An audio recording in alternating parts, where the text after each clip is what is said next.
Akhir-akhir ini perhatian dunia tertuju pada situasi di Israel, kawan-kawan, di mana terjadi kebakaran hutan yang semakin meluas. Nah, menurut berbagai laporan, terdapat 29 titik api yang bahkan sudah mencapai perbukitan di sekitar Yerusalem, kawan-kawan, mengakibatkan penutupan jalan utama antara Yerusalem dan Tel Aviv, kalau tidak salah itu. Nah, beberapa pemukiman juga terpaksa dievakuasi karena ancaman kobaran api ini, kawan-kawan. Melihat besarnya api yang sulit dikendalikan dan berpotensi menyebabkan lebih banyak korban jiwa, Perdana Menteri Israel yakni Benjamin Netanyahu itu meminta bantuan dari negara-negara tetangga. Namun naasnya, sebab hingga saat ini belum ada indikasi bahwa api akan segera padam. Dan ironisnya, kawan-kawan, bahwa banyak pihak yang justru berharap kebakaran di Israel itu terus berlanjut daripada atau daripada segera padam tuh. Nah, situasi ini akhirnya membuat Israel merasa lelah dan kewalahan karena api yang terus membesar, korban bertambah, dan situasinya terus membesar, kawan-kawan. Nah, ketika Israel meminta bantuan, tidak ada respon positif dari para negara tetangga, apalagi negara barat lainnya, kawan-kawan. Nah, ada pepatah Muslim Jawa yang berbunyi, Gusti Allah boten sare itu. Nah, yang secara umum berarti Tuhan tidak tidur. Ya, banyak orang di seluruh dunia diketahui sangat membenci Israel karena berbagai tindakan kejam yang mereka lakukan terhadap rakyat Palestina.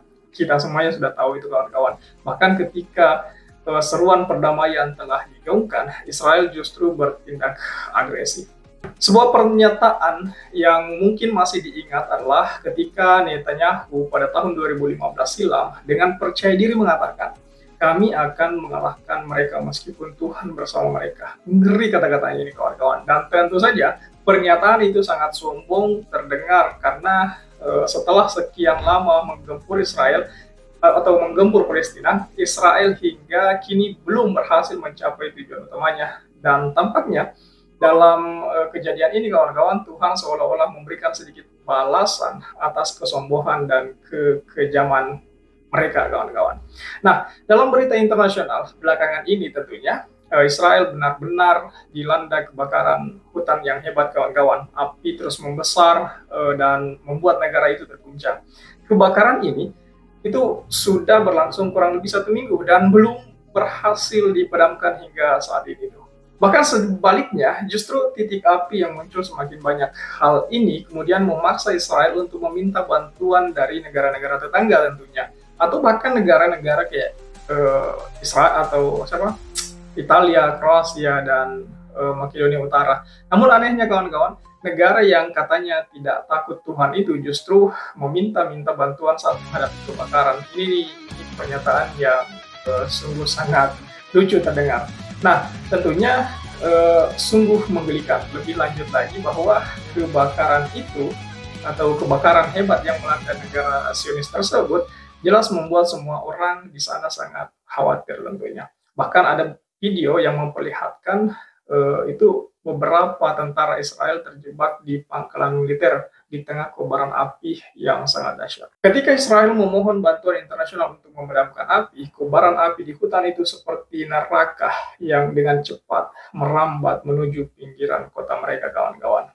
Kepulan asap tebal tentunya terlihat di atas jalan raya dekat Yerusalem itu saat petugas pemadam kebakaran berusaha keras mengendalikan kebakaran hutan yang telah melukai beberapa orang. Situasi ini mendorong militer untuk mengerahkan pasukan membantu petugas pemadam kebakaran. Namun, kawan-kawan, api masih terlalu sulit untuk dikendalikan. Nah, sementara itu, Badan Penyelamat Magen David Adom Israel itu melaporkan bahwa ratusan warga sipil terancam oleh kebakaran hutan tersebut dalam beberapa tahun terakhir ini. Nah, hingga saat narasi ini ditulis, kawan-kawan, MDA menyatakan telah memberikan perawatan kepada sekitar 23 orang, di mana 13 diantaranya dilarikan ke rumah sakit dan sebagian besar menderita akibat hirup asap serta luka bakar, kawan-kawan. Nah, selain itu, ada 15 pesawat besar dan petugas pemadam kebakaran dari berbagai pangkalan Angkatan Udara Israel ikut serta sepanjang malam dalam upaya pemadaman api, kawan-kawan. Menurut situs beberapa Israel, itu Taman Kanada hampir hancur total akibat kebakaran dan rute 1 jalan raya utama yang menghubungkan Yerusalem dan Tel Aviv tetap ditutup sampai hari ini tuh. Nah, lebih dari 100 mobil ditinggalkan pemiliknya akibat kebakaran tersebut. Sungguh mengerikan. Di sisi lain, Badan Keamanan Internasional Israel, yakni SHINB, yang menyelidiki penyebab kebakaran, menyatakan bahwa sumber keamanan masih belum dapat memastikan apakah kebakaran tersebut bermotif nasionalis atau bukan. Seorang tersangka memang sudah ditangkap di Yerusalem, meskipun belum jelas apakah dia terlibat dalam kebakaran tersebut atau tidak, kawan-kawan. Sementara itu, Yair Netanyahu, putra Perdana Menteri Israel, justru memicu kontroversi dengan menyebarkan teori konspirasi yang mengklaim kebakaran tersebut sengaja dilakukan oleh kelompok sayap kiri sebagai bagian dari rencana tertentu. Nah, ini sungguh aneh orang ini, kalau saya bilang tuh. Sedangkan menurut surat kabar Israel, kawan-kawan, yakni The Times of Israel, itu sebagian besar kebakaran hutan di Israel itu disebabkan oleh kelalaian manusia dalam menjaga lingkungan, seperti itu katanya. Kebakaran badai pasir ditambah cuaca ekstrim dengan suhu yang mencapai 39 derajat Celcius seolah menjadi paket lengkap yang diterima oleh Israel, kawan-kawan. Nah, namun di tengah krisis yang melanda, muncul spekulasi yang lebih mendalam tuh. Nah, benarkah ini hanya bencana alam atau memang merupakan balasan alam atas genosida yang dilakukan Israel ke Gaza?